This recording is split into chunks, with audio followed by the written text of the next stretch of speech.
Good evening. I call to order the February 1st meeting of the Livingston Board of Education. Adequate notice of this meeting has been provided by amendment to notice approved at the board's reorganization meeting on January 4th, 2022, and posted at the Board of Education office and communicated to the Star Ledger, West Essex Tribune, Tap Into Livingston, and the Livingston Township Clerk. Can we all please rise for the Pledge of Allegiance?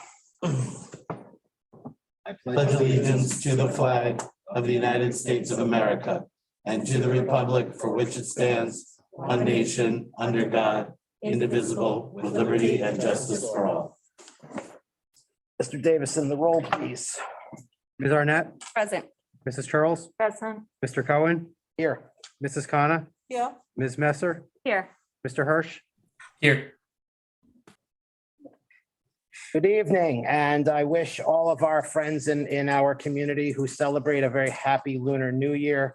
May this year of the tiger bring you much health and prosperity, and we wish you a very happy New Year. And also want to recognize that today is February 1st, which means it is the first day of Black History Month.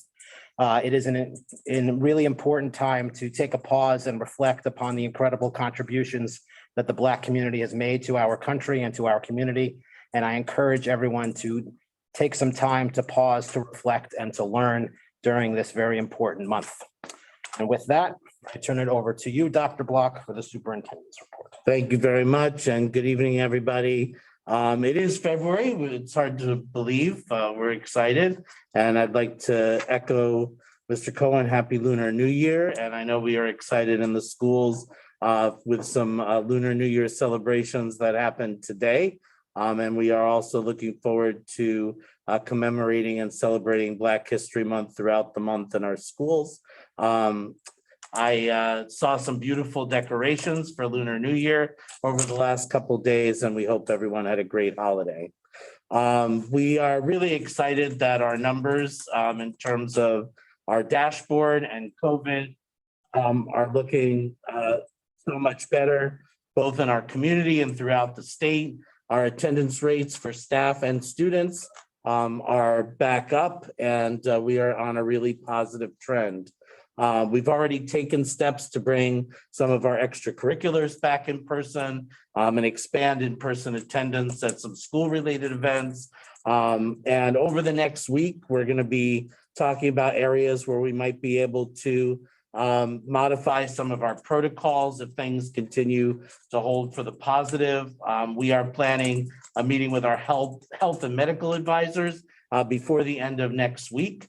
I'm crossing my fingers that we're looking ahead to a healthy spring with minimal restrictions, and there's a lot to look forward to. At the moment, we're heading in a really great direction. Thanks to our new COVID form, the form has really changed our lives, and thanks to everybody who was involved in creating that form, it's made our process for contact tracing and quarantining much more efficient and is helpful to our nurses. But it also has allowed us to provide quicker and more current information on our website. Thanks to Michelle Bent, who is now updating our COVID dashboard more frequently and is able to take the data straight from the forms that folks are filling out. So even hopefully as we move towards the end of what's been a 2-year ordeal, we're looking at innovations and hoping that brings information to the community and efficiencies to the organization. So the dashboard will now be updated multiple times a week for those who check it. And we know there are still some families who are checking it regularly. So thank you.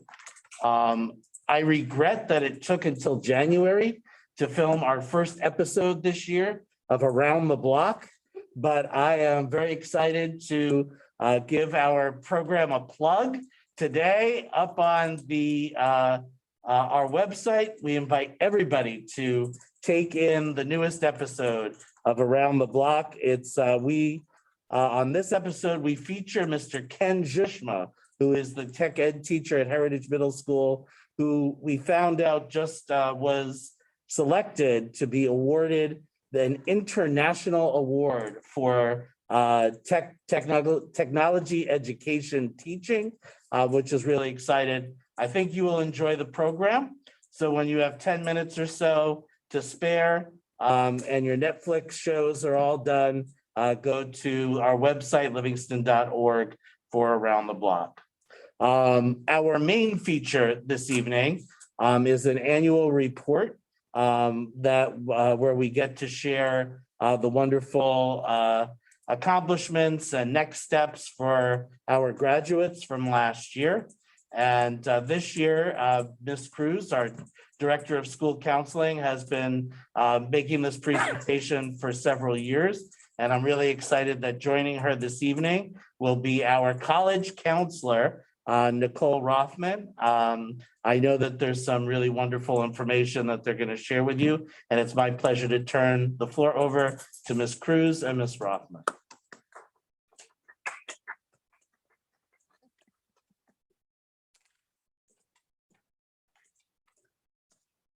Starting here, but thank you, Dr. Block.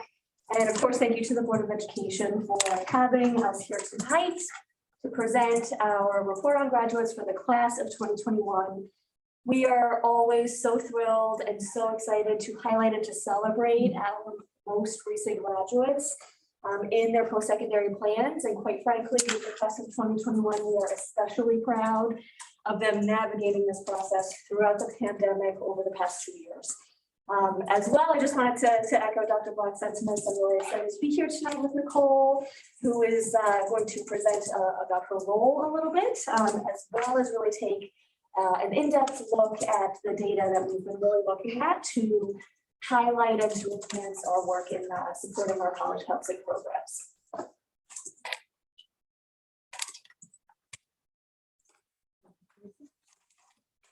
So really, before we dive into all of that, we just wanted to take a moment to really review our overall mission and our role in working with students and families throughout this post-secondary process. So we do want to continue that focus on the right fit, finding that right fit for each individual student, what their specific pathway is in relation to their goals and aspirations. This is done in a very individualized and personalized way with each student and with their family. And really what that looks like is school counselors working with students in really from middle school through high school in systematic ways, in talking about what their interests are, getting involved, trying new things inside and outside of the school community, from choosing courses, as well as really taking that time to reflect on their goals and on their interests. So all of that work that's done over that time plays such an important part in what our mission is in supporting our students in finding that right fit. And additionally, of course, we continue to use data both from current students as well as from graduates that we've gained from our graduate survey. So what that data does not give us is sort of that really individualized story and journey of each student. The nearly 500 students are this year, but it does give us so much information of that fuller picture. And as we combine it with that collected data, it really informs how we transform our work. So what is the right fit? We've talked about it here. You're going to hear us talk about it tonight as well. And we really wanted to take a moment to kind of really look at and highlight what that right fit means. And what it means for students is really looking at the post-secondary programs that support their values, their learning styles, and their goals. So when working with students and families, we spend that time, both in our programs as well as our individual meetings, to really talk about this in great detail and what that looks like, defining it for each student. Here on this slide, you can actually see a visual representation of really some of the factors that go into and make up what that right fit means. And again, it really looks and feels different for each individual student as they go through the process. And I just wanted to sort of make a side note that this visualization was created based on two things. One, how we present and how we talk about right fit in our programs and with our students, as well as actually information that we collected from graduates to really reflect on, now that they've graduated from Livingston High School, what does right fit mean to them? And with that, I'm going to turn it over to Nicole, who's going to talk about her role, as well as dive into some of this great data. Everyone. Again, my name is Nicole Rothman, and I am so excited to be the college counselor at Livingston High School. I was able to get started last June, right as our students were leaving Livingston High School. I came right in and was able to hit the ground running with meeting with students, meeting with families, and starting college workshops. As you can see on this slide, you can see the number of different workshops that I started in the summer and am continuing throughout the school year. In the summer through the fall, we generally targeted our seniors. However, at this point, we are targeting our juniors and our sophomores. I am also utilizing a number of different multimedia platforms, as you can see on the slide, to introduce colleges, opportunities, scholarships, and more to all of our students in new and different ways. I am, of course, meeting with students both individually and in small groups to address their specific needs and questions and examine their interests and their aptitudes. I've mostly been working with juniors and seniors, but I have met with a number of sophomores and freshmen. I am also continuing to work with colleges with our fall visits, as well as strengthening our relationships with our schools to be able to better advise our students for future classes. So as you can see on the slide, the class of 2021 had 464 graduates. 91% of those students are attending a four-year college. 5% are attending a two-year school, and 4% are pursuing a gap year program, employed or enlisted in the military. This is an increase of nearly 650 applications over the class of 2020. The class of 2021 also applied to 20 additional colleges and universities than last year's class. Continuing to see the growth of students applying to colleges that our school counselors are recommending that they may not have known about before, and they are continuing to expand their reach and their knowledge of many different colleges and different options. In further breaking down the class of 2021 and their application data, something that I found really interesting and something that has really helped me in working with our students this year was examining our early decision data. Roughly 32% of the class of 2021 was accepted to their early decision school. You can see on this slide the breakdown of early decision 1 and early decision 2.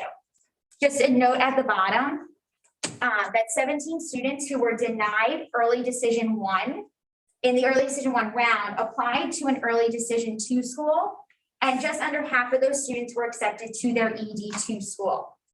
In the past 5 years, we have seen a 44% increase in the number of ED1 and ED2 applicants. We have remained consistent in the percentage of students, accepted, lost my train of thought. Early decision is a really great option for some of our students because it is the right fit for them based on their individual needs.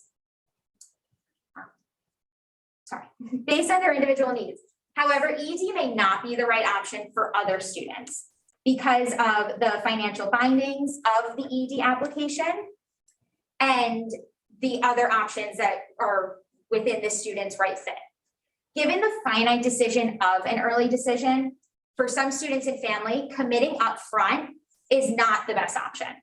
Some students make their final decision based on the full financial aid package that they would receive, and they look to compare some of those packages.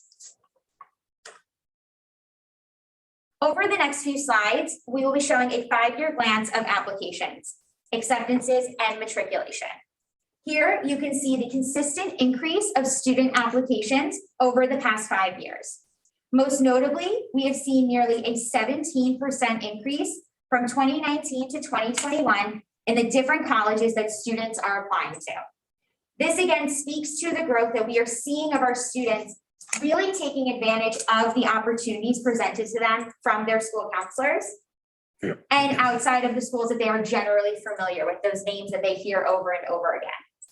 We have been working and continue to work with our students to expand their awareness of schools that they may not have known about when exploring their interests.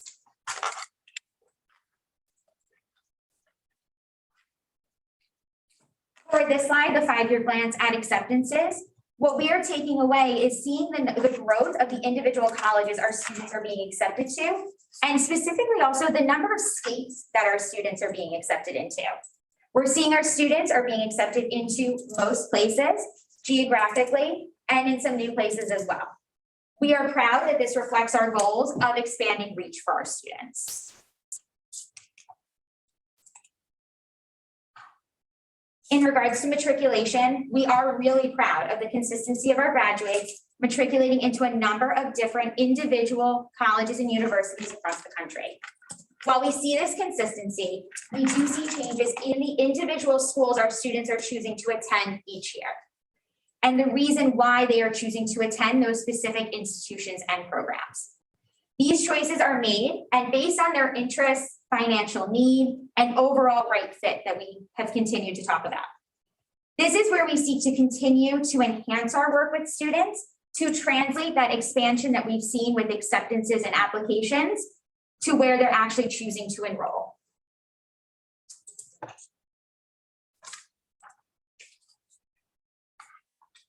Again, breaking down the matriculation patterns over the past 5 years, the graphs on the screen represent the percentage of students pursuing their right fit pathway after Livingston High School. And you'll see it broken down by four-year college, two-year college, and employment, military, and gap year programs.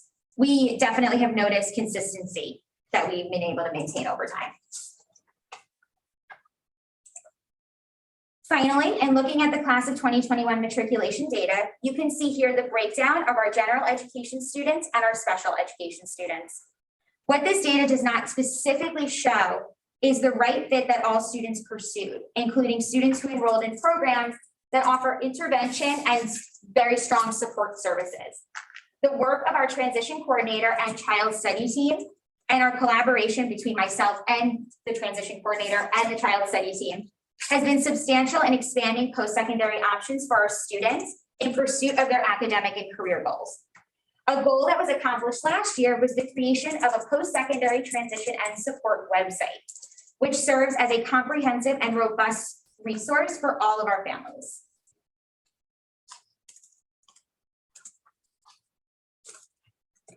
So a few takeaways so far, just from what Nicole has gone through, really is again that consistency of the four-year college matriculation. There have been national reports talking about the decline of college enrollment nationally. We've seen reports anywhere from 2.8% to 3.5%. So again, given this context of the pandemic really impacting some of those college enrollment percentages, we again are very proud of this consistency. As Nicole noted, we are seeing the increase in the number of different schools that students are applying to and the programs that they're looking at considering and also applying to that may not be as common. We do want to continue, of course, working towards this goal and always in the mindset and in the framework of it being within their right fit. And from feedback that we're seeing from our students, both in conversations directly with their school counselors as well as from our graduate surveys, we're seeing and we're hearing from them that the focus really is on their passions and that is really the forefront of their searching, really focusing on that in terms of their post-secondary endeavors. And what that looks like is also what we're so proud of in terms of outside of just four-year colleges. So really our students that are embarking upon employment, for example. We have students that have successful businesses of their own, even in high school, or are embarking upon different employment interests, or really going into gap year programs that really speak to furthering both their experiences and their educational pursuits and career goals is something we're really, really proud to continue to see. So diving further into the four-year college matriculation of the class of 2021, we utilize two reputable resources that rank colleges and universities and are well known through the college admissions and college counseling communities.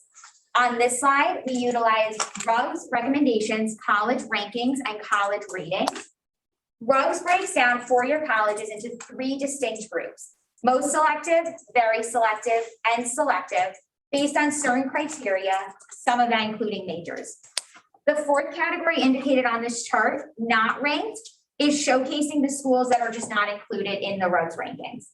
We are pleased to see the spread of our students across this continuum as it relates to students choosing to enroll in their Right Fit programs. Nearly 80% of last year's class is attending the highest ranked selective schools. Also, we noticed that for some students, as they choose that Right Fit college and program, it is at a highly selective. It may be a highly selective and extremely competitive program at a school that may be ranked in the very selective, or may even, in our purposes, not be ranked. On this slide, we looked at US News and World Report and chose 3 of their lists: the national universities, the liberal arts colleges, and the top public schools. Just of note, there is no private schools ranking, which is why we chose not to have anything on here. We wanted to make this an interactive opportunity to highlight our student successes. As such, on this slide, you can see that all of the links are available to view the various lists. From left to right, the links are as follows. The left-hand column is the links to the actual US News and World Report rankings, where you can go straight to their website.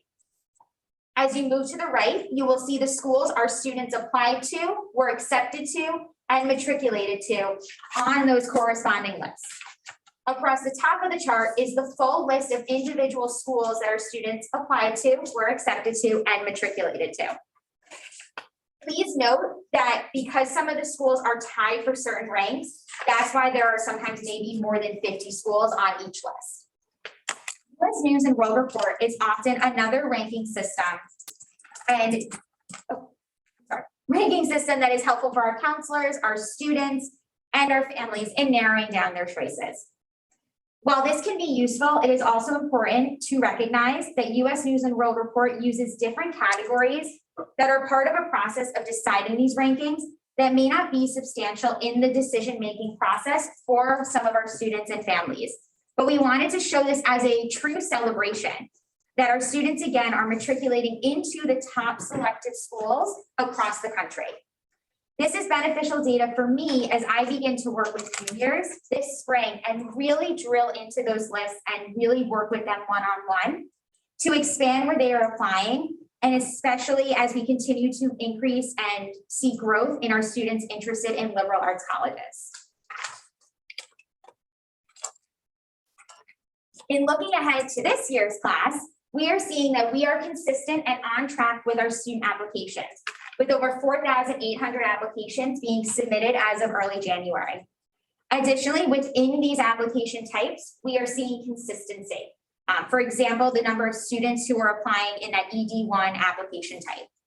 We are seeing an increase in the number of regular decision applications, but the biggest difference we are noticing is the drop in priority applications. And I believe that this is true. This is due to the colleges changing their application types for this cycle and no longer having priority deadlines. Priority deadlines are generally for schools that use them for scholarship deadlines or for out-of-state residents. So I do think that they're kind of changing that vernacular. The next few slides are going to focus on the results of our graduate survey that was sent to the class of 2021. Here, the graduates were asked to report when they started their post-secondary search, and the data really has shaped the way that I have started to conduct a lot of these workshops. We saw that a large group of students reported that they started their college search in the 10th grade and in the fall of their junior year, as you can see on the slide. And in response to this, I started doing college search and Naviance workshops, in addition to other workshops, for sophomores and juniors starting in the fall and continuing into the spring. Later this spring, actually starting beginning of March, I will be meeting individually with our juniors to follow up to their post-secondary meeting with their school counselor to offer more opportunities for students to meet with a counselor and continue to talk about this college and post-secondary process. One of the questions we asked our graduates in relation to the number of schools that they applied to, and we noticed that we saw nearly 28% who responded to our survey that they applied to more than 10 schools because they were purely looking to see if they could be accepted. This is about half of the class of 2021. As always, we wanted to see students apply to schools that are the right fit for them and for those right fit reasons. So we honed in on this by offering those additional college workshops and the follow-up individual meetings where I and our school counselors really sat with them and want to dive deeper into the reasonings behind their list, behind that why these students are choosing these schools. A notable part of last year and this year's applications, of course, is the changing admissions landscape. And that's really revolving around the test optional and testing world. Students believe that students will apply to different schools because they may not believe they would be able to get in with test scores, but with going test optional, they think they have a different chance and maybe a more positive chance of being accepted. In response to this, we offered additional college search workshops, application workshops, and an SAT versus ACT workshop, as well as those individual meetings, again, to really hone in on those reasons why certain schools are on their list.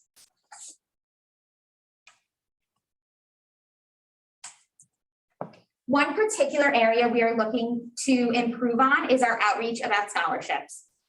From the students who responded to our survey, last year's class showed a 12% decrease in the number of scholarships applied for. And in response to this, we hosted scholarship workshops for seniors.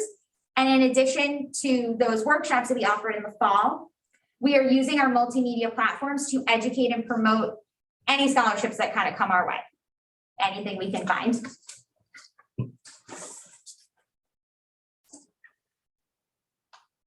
So overall, in really looking at the feedback that we've been able to gain from our graduates through our survey, as you can see here, there really are some top trends that stuck out to us. The most valuable experiences that students really reflected on were from the college visits during the day at Livingston High School, as well as the college and career fair, because that gave them the opportunity to directly connect with admissions counselors right here on campus and to form those relationships and have more information to guide their applications. Additionally, students really highlighted those individual meetings with their school counselor and the use of Naviance as being most valuable in the search process. Some additional points of feedback and suggestions that our graduates gave to us was really having more opportunities to connect with the counselor. And that's exactly what our focus, having Nicole as part of our team, really has been, to provide that much more opportunity to connect with the counselor and really focus in on the post-secondary process. Again, as we've noted, there was that feedback from our students about the scholarships. So that has been a big focus for us this year to make sure that we're promoting across multiple different platforms. And again, we heard from our graduates about that opportunity to really celebrate all that they're doing, especially students who take advantage of non-four-year college options. So again, we really see our students working towards their passions, whether that's in college or in those employment or gap year programs. And we really find that their work towards those goals are so well suited for their right fit, and we support them along the way, are again so proud of their work in that realm. And as always, we want to look forward, we want to continue to grow and continue to enhance our work. So this is, as always, a great opportunity to really highlight a few goals that we've identified as ways in which we want to continue to better enhance the support for our students and for our families through this process. So of course, we're going to be evaluating what we do this year through our additional college counseling programs, feedback from students, feedback from parents, as well as from the counseling team. We want to evaluate what this looks like and how we use that to move forward. We are in the midst of creating an alumni series that we're excited to launch later this spring, which will really allow more opportunities for our current students to connect with graduates and have that peer-to-peer connection. So we're excited that that's going to be coming soon. Again, and we talked about the increased promotion of scholarships is a big focus moving towards the rest of this year and certainly next year as well. And as always, we'll continue to look at that feedback we collect along the way from our graduate survey. And we launched our first parent survey just this past December for the parents of the class of 2021. So we'll continue to implement that and use that as feedback to better enhance our work as well.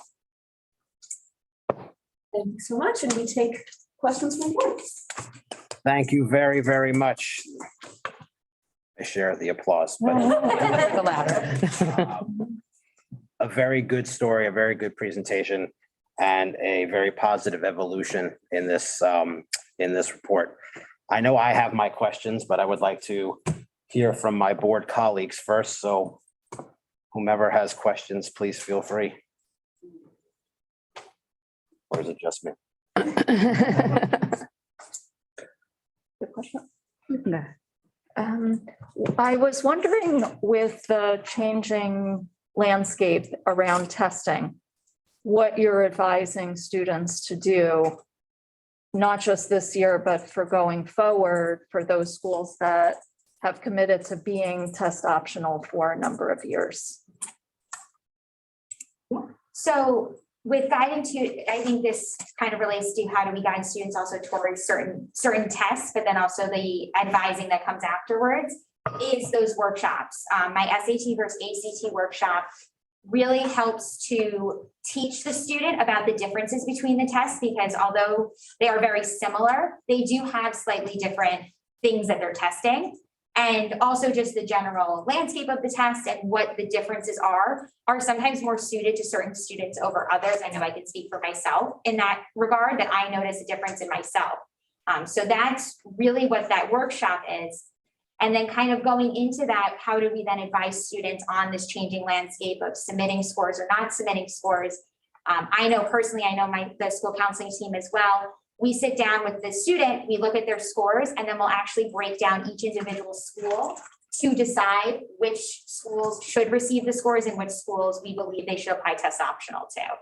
So it is not just a, yes, let's go test optional or let's not. It actually becomes very individualized to each individual school. And we are collecting data now to help guide us for next year's class and for the future of who is applying, what students are applying test optional to what schools, so that we have a better understanding of how to then guide our students. So if a student says to us, I'm applying to XYZ school, these are my test scores, should I apply test optional? If our data is saying, you know what, maybe not, because they do value that test score, we will work with that student to figure that out. So have you been tracking that data from last year for the students that chose to go test optional last year? Started tracking this year. This year with the current seekers. So it'll be very valuable, especially going into next year and advising those students as we hear from more and more colleges as to what this is going to look like for them moving forward. And did you have any coordination with the PTA that sponsored the original tests to help students? I know they offered a night. I don't know sort of what that yielded, or I don't know. Right. From it. Okay. I know that they did host it. Okay. Hi, first of all, this is a very good report. Thank you. Beautiful presentation and very encouraging and positive presentation. Despite what we've gone through, the numbers look really good. So I commend and applaud the graduates of 2021 and you guys for collecting the data.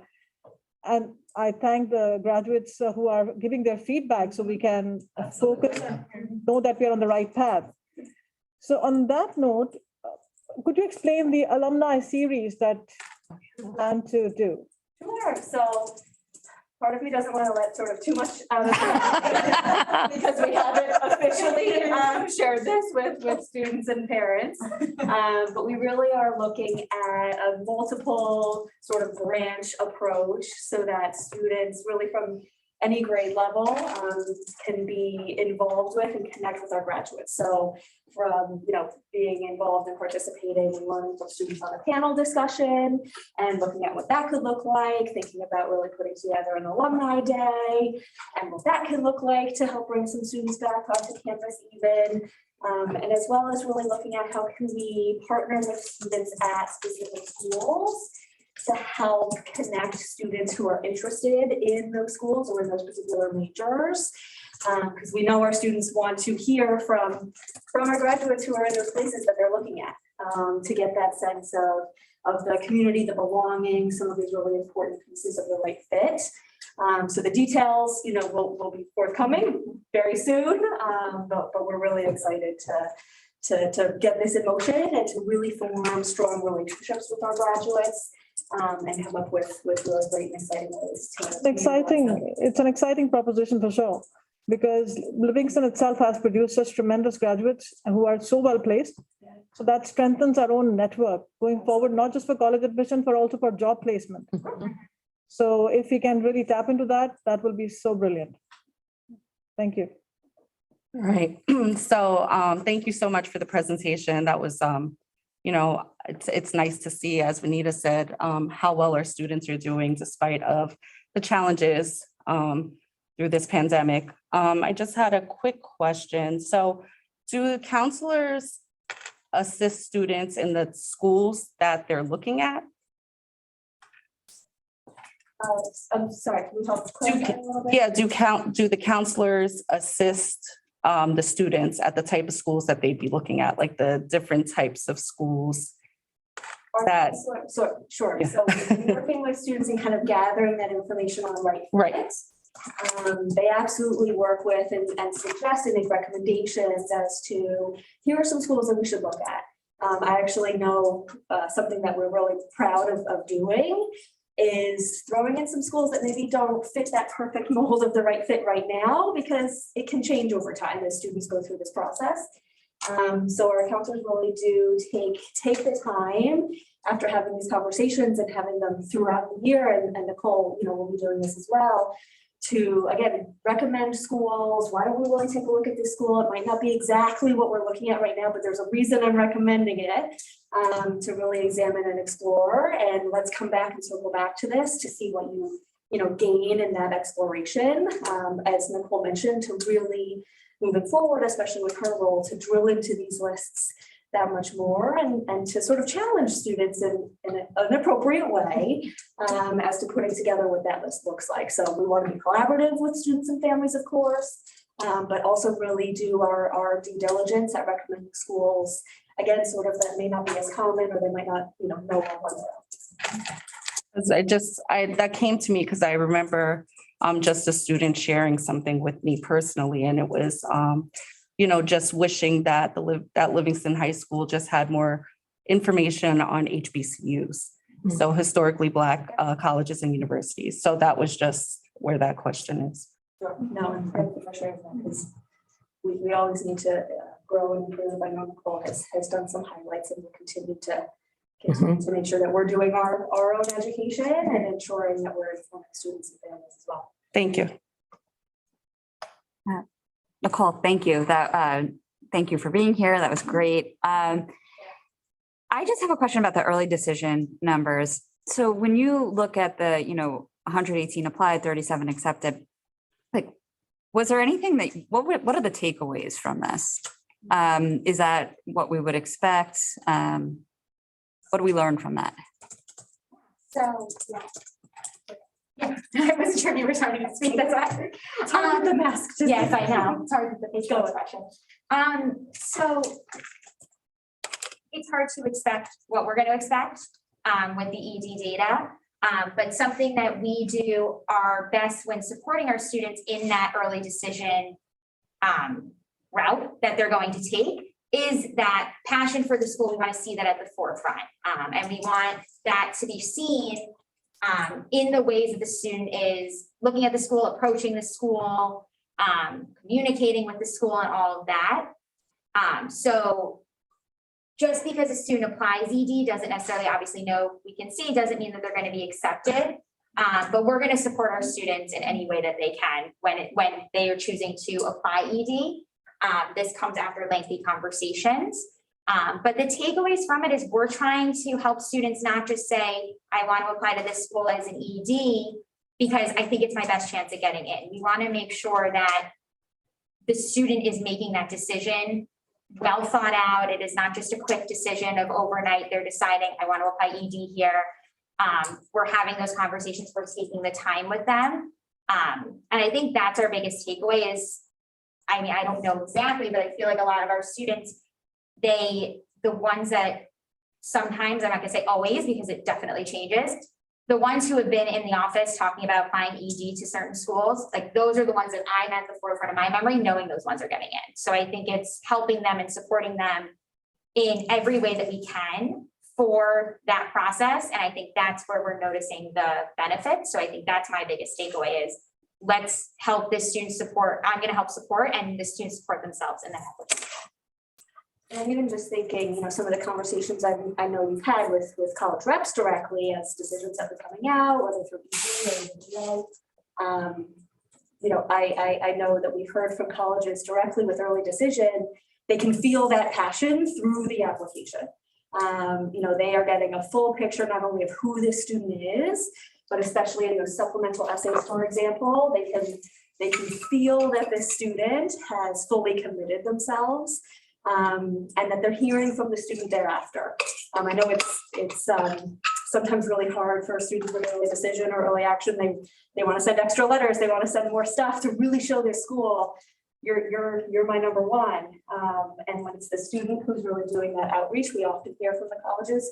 That's who we want to hear from. And when we know and we can see and we can feel through their application that this really is their right fit, they're looking to bring those students onto campus because they're looking for their right fit for their campus community too. So I think, to kind of echo Nicole, like that passion really being at the forefront and really being the focus of the application is so beneficial, and having those conversations, and we'll continue to have them through the year, both on our students who are accepted and those who are denied, so that we have better information moving forward to guide our students into next year. So following up on that, if we've learned that kids who show a passion and who follow up and who write the letters, do we then advise kids, if you're going to apply ED, you should be prepared to do this, this, this, and this? Absolutely. Okay. Absolutely. Great, thank They're you. usually pretty eager to do it, but we do. Well, no, but I mean, just laying out the path to, And that does apply also to all the other types of applications, but especially with those early decision ones. I mean, that interest can't just start in September. The interest has to start earlier. So in meeting with juniors and even talking with some sophomores, it's let's start that interest. Let's attend that virtual tour where you have to log in and give them an email address. Start that conversation with that admissions counselor about some of your interests. And if students know that they have certain passions or they already have a passion for research, let's say, let's have them connect with the professor and let's have them have that conversation about what that professor's research is doing. Because you never know what can be that spark that gets them in. right, thank you. I have a couple more questions about tracking. Are you also tracking EA data? And are you keeping in touch with students who take a gap year? And is anything incorporated into your data after you find out what their next steps are? Sure. So thinking about this year's, current seniors, we're absolutely tracking EAs. Decisions are, still coming in. We're outreaching to seniors to make sure that they're informing us as to the decisions that are coming out for them. And certainly looking at that, year to year as to what trends are showing us. With our graduate survey, we do ask students, if they've applied or if they've attended, matriculated in something like a gap year program, what are they now doing? So having done the graduate survey for 2 years now, we're just starting to sort of get that picture of what that looks like, and to be able to outreach and even follow up with some of those families. But seeing already some of the data that has come in is students, for example, then going into a 2-year or a 4-year college after that gap year program is what it's initially showing to us. So I do think with even another year or two of really having that data of the students who go into gap year programs, because it can be a small percentage of our students, I think it's going to be incredibly valuable for us moving forward. My turn. But before I go, I actually would like to, and I apologize, Mr. Hirsch, I'm going to put you on the spot. You are a current senior and you have lived this and are living it, and it would be great to have your perspective on this conversation. So Yeah, open to it. thank you. Can you hear me? Yes. I actually had a couple of questions. So I noticed that there was data for the class of 2022 on applications. I was wondering if there was any data on acceptances and if that data was similar to 2021. We have been, and I hope you know Ethan, I hope you've seen some of our outreach to seniors. Yeah. To inform us again of where you're getting in, what you're hearing. We are really starting, like I said, to gather that and put that together, as well as use that as an opportunity to follow up with students. If the students did not get into an early decision, for example, that's a great opportunity to then have that follow up with that student as to the rest of this process for this year. Off the top of my head right now, Ethan, I cannot, I don't have that exact data or figure as to what that's looking like. Because we still, are in process of collecting that. And I think you're actually going to probably see in the coming days another reminder for seniors to let us know what they're hearing. Because we really want to make sure that we are, connecting with seniors and know what's going on for all of you to get that better picture right now as to how the senior class is doing. And I just had one more follow-up question. So I've noticed that this year there's been a lot of deferrals, and it feels like more than usual, especially in the early action pool. And I was wondering if there was like any procedure or something to try to give students the best chance after they get deferred to eventually get into that college. Yeah, so what I know I'm doing personally, and I know all of our school counselors are doing as well, is those students have been awesome at reaching out to us and saying, so what am I doing next? How do I take on this deferral? And the most important thing that I tell our students is first follow the directions, because if a college says we want these two things, they only want those two things. If they don't want extra letters, we're not going to send extra letters because they don't want that. They don't have the ability to do that and read them. So I first talk to them about follow those directions. And I think the most important aspect of a deferral is typically the why us question. Because whether they asked it in the application cycle or maybe they didn't, they want to know, why do you want to come towards school? Why should we take you as a deferral? And I like to talk through that with students, because the answer to it is two-pronged. It's why do you belong at that school? Why is that school your right fit? And why does that school want you? Why is that school your right fit? And we work through the different reasons why that is how they're going to craft that answer. And then the other important thing we talk about is the update. So what new awards have you won? Because they're all winning new awards. I have noticed they're winning awards. They're taking on new positions that they didn't have when they applied. So talking about all those updates, which adds to that, why should you be there and why should they want you? So it's very individualized because every deferral is different. And we're doing the best we can to work with every student on whoever is deferred on what they can do best to give them that second chance that they were given and make them an even more attractive applicant. I just had one more follow-up question, sorry. I also, going through the process, I also noticed that a lot of my peers applied to maybe a business school at a certain school, which is harder than like the liberal arts school at the same school. And if they got rejected from the business school, they're rejected from the school as a whole. And I think a lot of students didn't realize like how much harder one school within a school can be compared to another one. And I was wondering if that's something that guidance counselors can go more in depth to in future years. I think that's some great feedback, Ethan. I think, and this speaks to a little bit of the selectivity that Nicole talked to about how within an institution, a certain major might be that much more selective than the school itself. So I think as we continue to look at that lens and really make sure both in collecting data on the testing and sending in test scores and looking at our final numbers at the end of this year on acceptance rates and all of this and putting it together. I really appreciate you sharing that, because I think it's, probably a really great workshop that we can make sure we're implementing and that we're, really drilling into and providing that information up front, even the seniors and juniors even right now, as to, as we're really examining this list, where do we stand academically as well as with our passions, and how is this, putting the whole list together, how is this going to fare in terms of whatever decision we see our way. But I think that's a really good point, and I have ideas swirling now. Thank you. It was a really interesting presentation. Thank you. So, as I said before, I think this is a real improvement in this presentation, the level of data and analysis, and hearing Ms. Charles ask the question about testing and hearing the predictive nature of what we're looking at, it to me is so critical for how we counsel moving forward. And so I appreciate all that. And thankfully, they asked all of my data questions, so I'm going to ask a different question. This is obviously a stressful time for our kids, right? Whether it's early decision or regular decision, whether they decide to go into the military or they decide to pursue a gap year program. Walk me through, not just, you've walked us through the college counseling aspect of it, but what about the mental health counseling aspect of this process and this time for these students? I would love to learn more about that.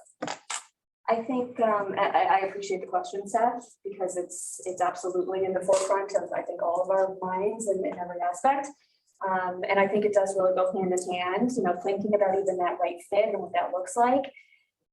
Looking at, okay, at the end of the day, where I've gotten into, whether it's colleges, if I know I'm going to enlist my gap year program, is this also a place where I'm going to feel connected, where I'm going to feel a sense of belonging, where I'm going to pursue my aspirations and my goals, but also feel fulfilled and feel, that happiness and feel satisfied in that. Those conversations are all completely, tied together.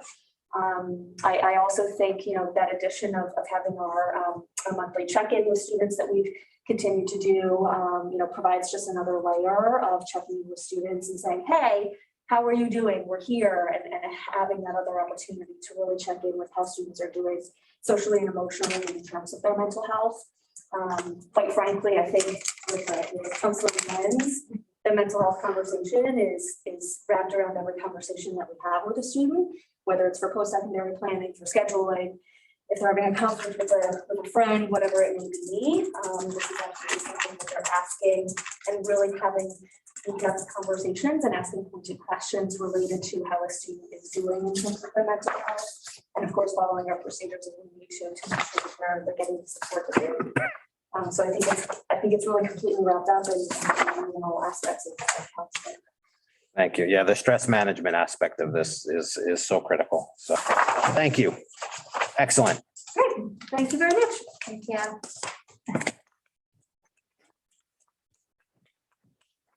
Thank you, Nicole and Sinead. Great job, and really proud of all of our students and the many great choices they make beyond Livingston. So thank you for the presentation. Absolutely. Okay, so we're going to move forward in our agenda to board reports. Are there any board reports this evening? I missed sharing in the last meeting. Janisa and I attended the Harrison Pba meeting, Zoom meeting, and that was wonderful to reconnect with the Harrison, my family, I feel like. So I thanked the PTA president, Michelle, Amin, and Michelle and Marisa, who invited us to that meeting. It was great to connect with the Harrison community again and hear of what they are planning for the rest of the year. So thank you. Any other board reports? I'll mention one thing. I went to the New Jersey School Boards Association Essex County Division meeting, and it was really nice to see. And I sit in with pride because we have been one of the few districts that were able to keep this together during such a difficult time around the holiday season, or it was really difficult. Even working in a school, I see it's very difficult. So I appreciate everyone's efforts, all of the teachers and Dr. Block and all of the admin, because I know it's been difficult. And hearing from other districts in Essex County and even people in other counties, it was eye-opening, because everyone has their challenges. Thank you to you guys. Thank you very much. Okay, so that takes us to public input on agenda items. During the course of the Board of Education meeting, the Livingston Board of Education offers members of the public an opportunity to address issues regarding the operation of the Livingston Public Schools. Our goal is to maintain the formality, decorum, and efficiency of our meetings. Those who wish to speak must raise their hand virtually and here in person, and when called on, must identify themselves by name and address and limit their comments to items listed on the agenda and or items directly related to the operation of the school district. Each speaker will have 3 minutes to address the board. A timer will be displayed on the screen. Issues raised by members of the public may or may not be responded to by the board. The board asks that members of the public be courteous and mindful of the rights of other individuals when speaking. The board has the discretion and authority to mute any person who becomes disruptive during the meeting. Comments regarding students and employees of the board are discouraged and will not be responded to by the board. Students and employees have specific legal rights afforded by the laws of New Jersey. The board bears no responsibility, nor will it be liable for any comments made by members of the public. Members of the public should consider their comments in light of the legal rights of those affected or identified in their comments and be aware that they are legally responsible and liable for their comments. Please note that the board will not be communicating through the live stream comments on Facebook or through any means of virtual communication within the webinar. And so there is no hands in the room, and I will look for hands in the webinar. And as a reminder, Dr. Block will be given the opportunity at the close of public comment to respond to anything. We will not respond during the public comment portion. So at this moment, there are no hands. I will give it 1 more minute.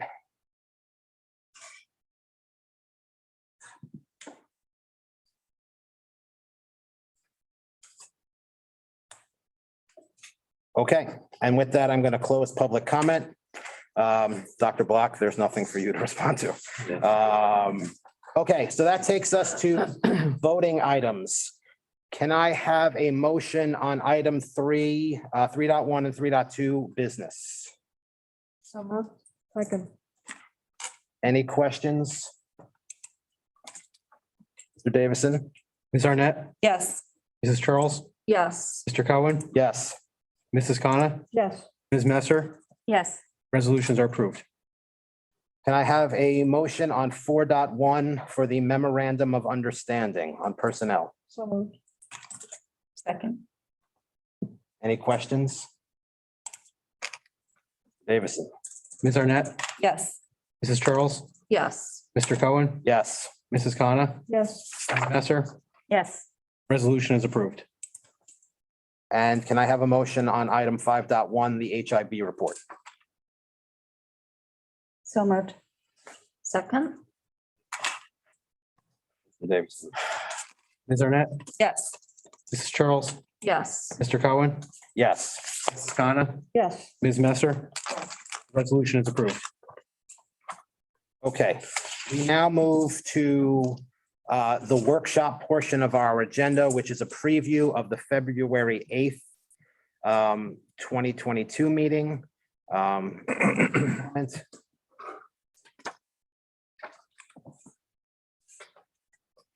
Are there any questions on items 1.1 or 1.2?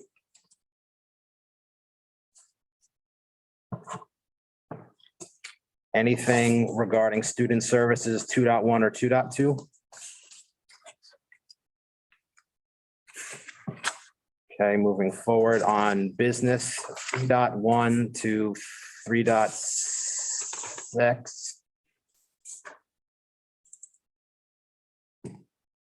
Any questions from the board on 3 of those? Okay, moving forward on personnel, 4.1 to 4.10. Okay, so that takes us to our second public comment portion. Same rules apply as previous. I will take any hands. I see one, Mr. James Calderon.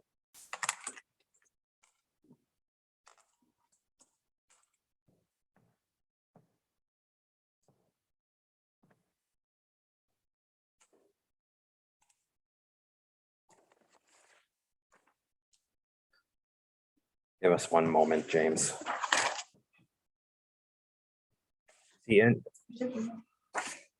James, can you hear us?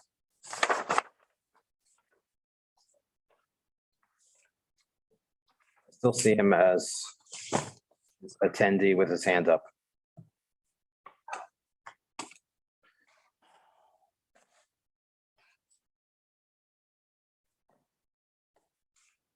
Here he is. Okay, hello, can you hear me now? Yes. Okay, sorry about that. I was on mute and all this Zoom stuff. James Calderon, 130 Hobart Gap Road. So I wanted to make some comments on a topic that I guess we're all kind of tired of, which is COVID. The last month was the worst month for New Jersey in regards of infections. And it was the third worst month in regards to deaths. Only April of 2020 and May of 2020 did we have more deaths in New Jersey than we did all of last month. Yet at that time, the school, the administration, and the trustees of the board had the responsibility to maintain our schools as safe as possible. The options were to go back to school, put a second mask on, open the windows, and let's see what happens. The COVID dashboard hasn't been updated since the 16th of January. I look at it regularly. The data that comes in now is sporadic and pretty much not valid because it's not updated appropriately. So I haven't been able to see how much COVID infection has occurred in our community since the 16th, which at the tally of that time, the 4 weeks before, we had about 700 to 800 people infected between staff and students. We were told that in Essex County, we weren't allowed to have a remote option, yet Bloomfield and Montclair were able to offer that choice to parents and family. I understand that we've come off that peak and we're on the other side of the mountain in regards to this last wave. Yet I'm really disappointed to see that the 5 trustees and the administration didn't come up and nobody had the courage to do something different. I don't know how many infections were incurred in school, nor I'm going to assume that there were many or there weren't many, but some definitely had to have happened. As we go forward, we need to really look at how to teach our children in truly safe environments for their health. I was reviewing the high school requirements for graduation. Health and English are the only ones that you have to take for 4 years. Yet we don't take the priority of teaching our kids that health is the most important thing. We tell them to look at the data, look at the science. The numbers were coming in with tens of thousands of infections a day, and the data was being ignored. There was a public state of health emergency put in by the governor about 23 days ago. That was also ignored and thought to be, oh, it's just the same as always. There's a reason for that public emergency. So I understand that everybody's tired, but at the end of the day, if our children get sick today with COVID, we don't know what happens in a couple months from now. We need to seriously consider different forms of teaching, different forms of hybrid learning, and really look at the data and the science and truly states our word to that. Thank you. Thank you, James. Do I have any other hands on the webinar? Seeing none, I am going to close public comment. Dr. Block, do you want to respond? You know, I appreciate Mr. Calderon, and, you know, obviously we take safety very seriously, and I agree with him that safety certainly needs to be our top priority, which is why over the break, we made sure to bring together the health officials from the health department, our physicians panel, and others to help with the decision as to whether with the cases rising, it would be safe to open school. We were told by health professionals that while we would probably see an increase in some illness, that schools were among the safest places statistically for students to be. And I would only say that our strongest outbreak and the most cases and the time we were most panicked about the number of cases was when students were out of school over winter break. When they got back into school is when the numbers began to go down and to level off. So in school, we're able to provide a safer environment through distancing, through ventilation, through masking, Schools have throughout the pandemic outperformed the communities in which they exist. And so the physicians told us if you can staff it, you can open. And we followed their advice, and I think to the benefit of our students. In terms of the dashboard, as I said at the beginning of the meeting today, has been updated and will be updated multiple times a week now.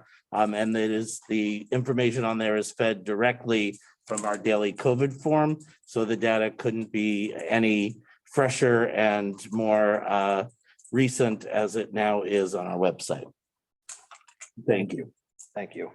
And from my perspective, we know fundamentally that children learn best in school, that teachers teach best in person and not across multiple platforms. And I am proud of the leadership that we took on that to ensure that our children and our staff were in the best places for their education. So that takes us to old business. Do I have any items of old business? Okay, and so we do have one item of new business, but before we get to it, I want to ask if there are any other items of new business. Okay, so tonight for new business, we will be having a conversation about a letter that we are considering sending to the Department of Education regarding remote learning.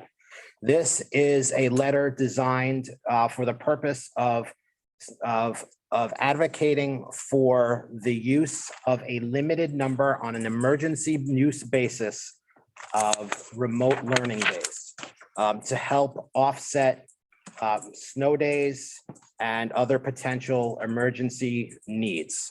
And so the board is contemplating this letter and will be having a discussion now about the contents of it and how we might potentially move it forward. And so the goal for tonight, everyone, is to, we're not going to wordsmith sitting here at the table, but really is to highlight the key elements. Do we feel that the letter is at the appropriate level? Are there elements we'd like to see added, removed, changed, so that Dr. Block can take the existing letter that was shared with the board and incorporate all of our feedback so we can provide a consensus view on our stance on this. And then we can also discuss as part of this conversation, should we decide to send this letter, who the appropriate audience potentially beyond the Department of Education might be.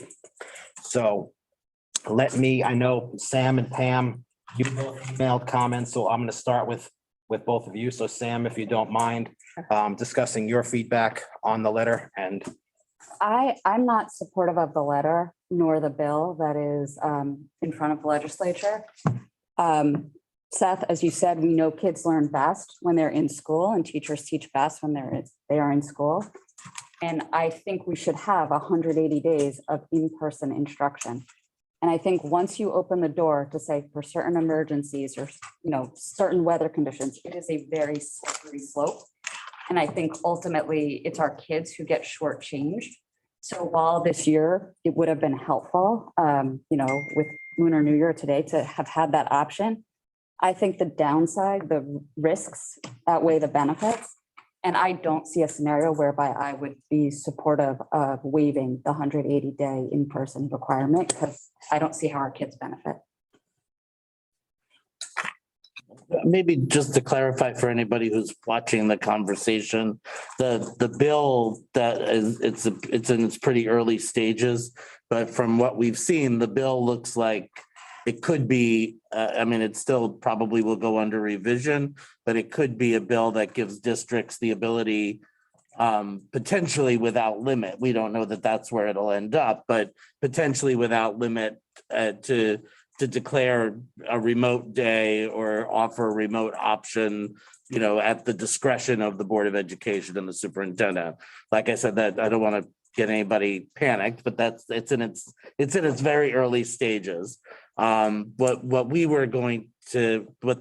draft of the letter advocates for is it's become increasingly challenging to schedule snow days because we have basically from the beginning of September till the end of June when everybody goes to camp to figure out 180 days of school.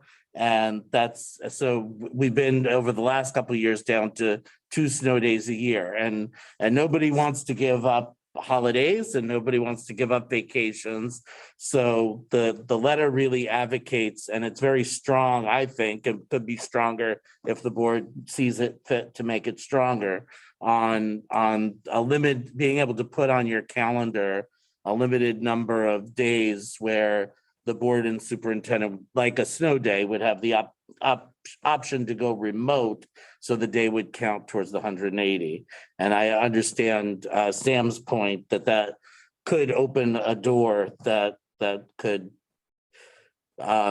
lead to something more extensive than that. But that's sort of, I just did the background because I wanted people who are listening to understand that the letter advocates, if we had the safety net of 2 remote days, we may have felt comfortable using our snow day today, which is what Sam alluded to. But we didn't have that safety net. We have 1 snow day because we had to use one on the second day of school because of Hurricane Ida, which potentially we could have made that a remote day, knowing. So that's basically what the letter advocates for, is that, 2, 3, whatever the number is, a limited number for emergency purposes like snow days, but where they wouldn't count again, where instruction could continue and they wouldn't count against the 180-day requirement. That's what we intended to have it advocate for. Right. And no one's advocating as a remote day as a replacement for an in-person day. But we do know that remote learning can help with continuity of learning and keep learning moving forward. And so I certainly hear you, Sam. I don't agree. How do you see that we're not replacing in-person learning with remote learning? If we're going to subtract from the number of in-person. So days? it's not, so I don't view it as a subtraction. So in a situation like we had on September 2nd, I believe it was, where we had to use our first snow day. I mean, we know fundamentally that our calendar in this community, as Dr. Block alluded to, or not alluded to, spoke to very specifically, it is very tight. We know that it's going to get tighter every year. We're continuing to try every year to make sure that we represent the diversity of this community. And so what we've had to do is we've already gone down in the number of snow days that we've had in prior years in order to achieve that. And so when these weather emergencies arise, and I'm not advocating for any more days than what we would have as a snow day. I would never advocate for 5, 7, 10 ever. What I'm advocating for is the ability for the district in what could potentially be a questionable safety moment to have something at their ready, to be able to not have to juggle what could be an unsafe environment for our seniors or juniors driving to school, or parents driving to school, to just be able to do that, but continue the learning moving forward, knowing full well we can't pull that many snow days, into the calendar. And I'm also never going to advocate for the removal of snow days, because I think snow days are a rite of passage.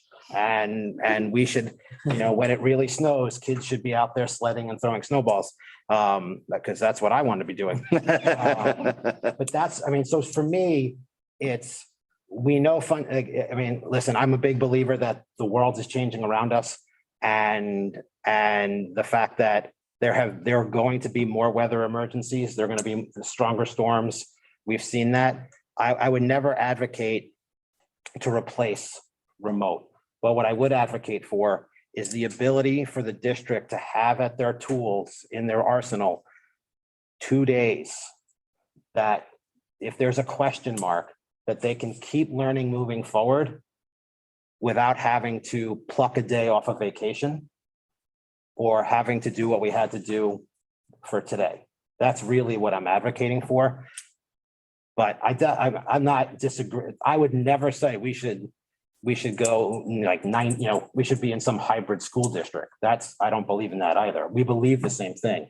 What I'm looking for is the district and the superintendent to have the ability to really make a safer decision in certain moments, and also have, as it related to this moment, as relates to today, to have a tool where we could have potentially maintained a day that we should have had off. So that's really what my advocacy on this is. I agree that we should direct a letter, not just to the Department of Education, but also to the governor and our legislative representatives. And sometimes we also direct these letters to the relevant associations. But I understand your idea of taking away in-person days. I don't think that that's the primary objective here.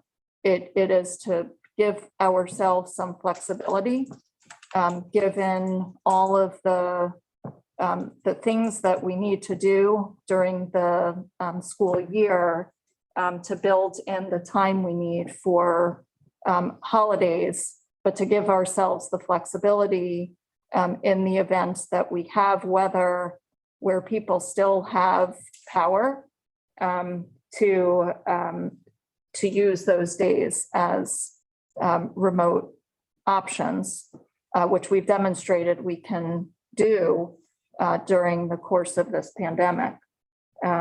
So I also think that it's important to use this day as an example in that letter, because we did have to take away a day that was scheduled to be off for Lunar New Year, a holiday that's very important to a lot of our community members and to us, because we often celebrate together. That should be an example of why we would like to have more flexibility. I also think that the fact that a lot of our community members were involved with the AAPI bill, and a lot of our Livingston High School students are involved with the AAPI club in school, just demonstrates the commitment that we have to each other. And it's an important example. I think we're conflating two things because, we did have a choice to have off today. And we made the choice not to take away from April break. So we're conflating remote days with the celebration of Lunar New Year. And I don't think that perhaps that was the wrong decision that we made. That's not totally accurate, because we needed a staff day, and to take a vacation day would not have been a staff day. You could have taken a day from April break, April break. that still would have been a vacation day for everyone. Right, but there was a choice. But that also would have impacted, given No, where we I know, are but I right don't- now. I think that we're taking a very, a thing that happened very recently and trying to extrapolate a rule from that. And we're also, I think, operating on a faulty premise that we had no other choice. We had another choice. We chose to make the choice we did. Maybe in hindsight, we would make a different choice. But I don't think that that's a reason to set a precedent for reducing in-person school. And I think it is very foreseeable that any sort of giving on the 180 would be a slippery slope over time.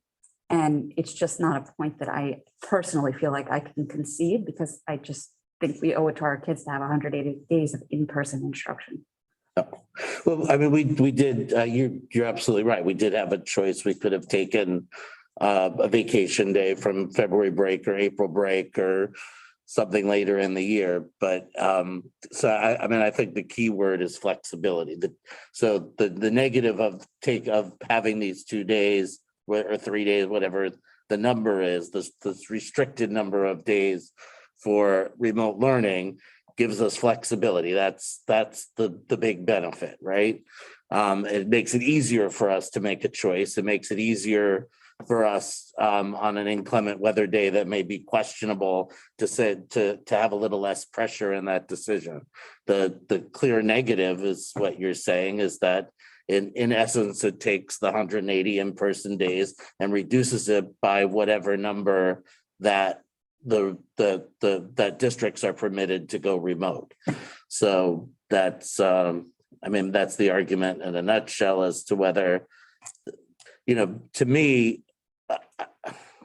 it's not an easy issue to navigate, but to me, I think we have seen that this is a tool. This is just my point of view. We've seen that this is a tool. It can, on a limited basis, it can work to move kids forward. Teachers and students can connect over Zoom and the internet. In no way is it the same as in-person school, and in no way is it a full replacement of in-person school. But on a limited basis, in order to, again, create that flexibility in calendar and to create that flexibility in making decisions when calendar issues come up, it would be nice as a superintendent to have that tool in the toolbox. But I understand the negative also. Bill, as currently written, is supposed to be before the Senate on the 3rd, has no limit on the number of days. Well, and just so we're clear, We're not advocating that. I don't support that either. Okay. No, I know. So, I mean, I know you mentioned, I would imagine you mentioned that because it's an illustration of a slope that's already kind of getting slippery. Yes. Yeah. First iteration has Pandora's box wide open. And the comments that I've already heard that are going into it is that they want to make it broader and make it so that if the boiler breaks or this, that to make it even more all encompassing. And so I think it's a slippery slope. I think it's dangerous. I don't think it's good for our kids. And So maybe for the conversation around the letter, maybe,